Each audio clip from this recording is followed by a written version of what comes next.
So the squares are completed and we're ready to start putting them together. So we've got our zippered pocket, our peekaboo pocket.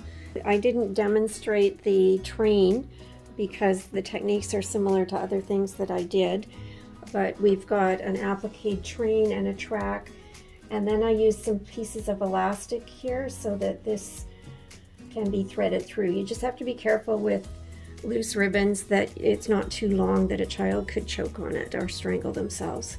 So you want to keep those to shorter pieces of ribbon.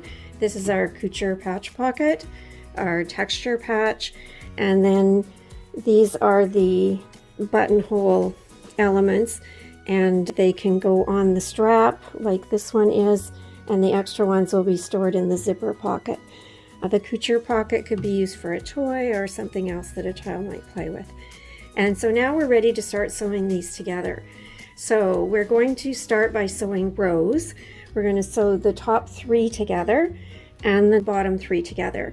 And I'm going to show you how you do rows like this so that you get nice square corners that meet hopefully perfectly when we're done.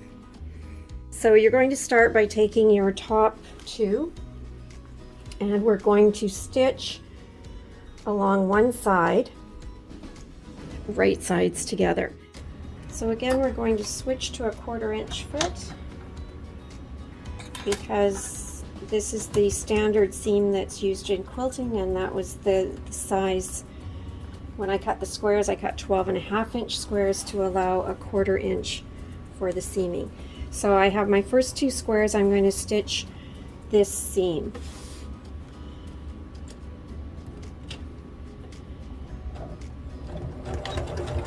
Now if I'm doing large quilts, I actually don't backstitch on this step because we're going to sew over top of it later.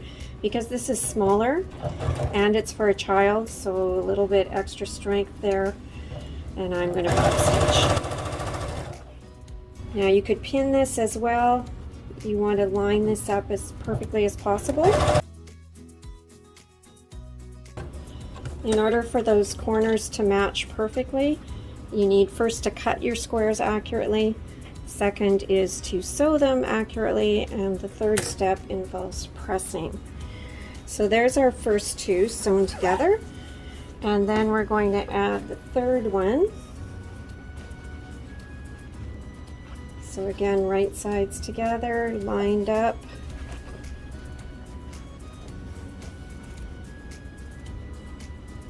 And stitching our 1/4 inch seam.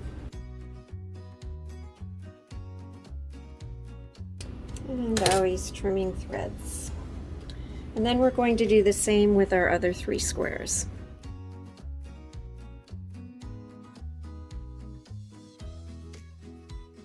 So the rows are sewn together, and now we're going to be pressing these. I'm just going to flip them to show you.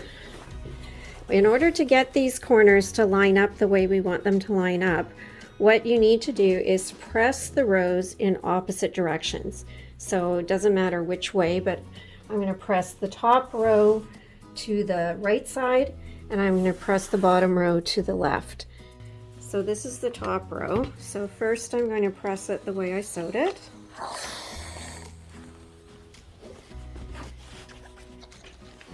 And then I'm going to press it to the right. And you want no pleats in this. You want a nice solid press so it's nice and flat. And you can take advantage of this opportunity to press the whole thing if you wish. And then the next one, same thing. Press it the way you sewed it.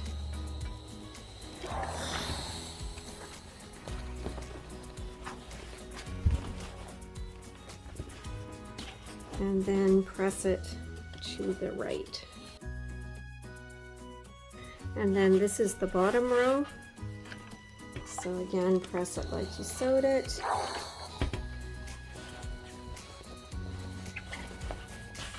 And this one is going towards the left.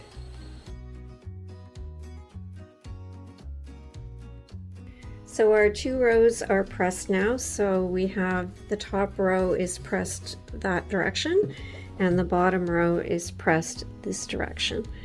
So I'm going to take the top row and place it over top of the bottom row, and I'm going to pin the corners.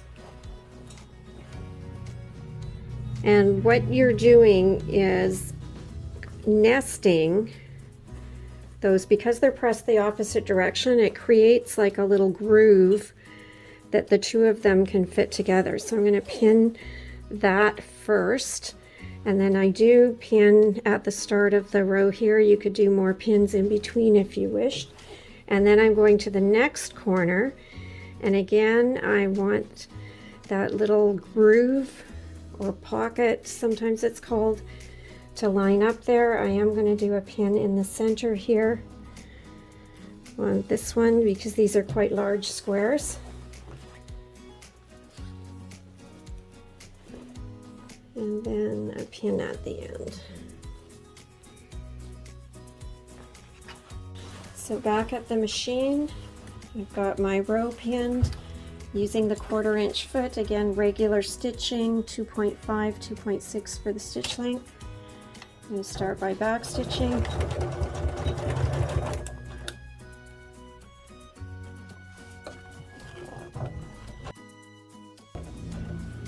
And when you approach the corner, you want to watch and make sure that the pressing stays the same. So this one's pressed this way, the underneath one is pressed towards me.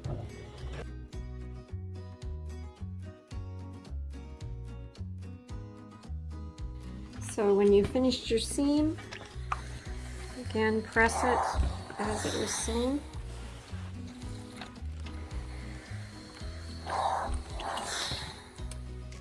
And then this one, usually I press it towards the bottom of the quilt. So that would be this square here. And if you've lined everything up well, you should have nice square matching corners.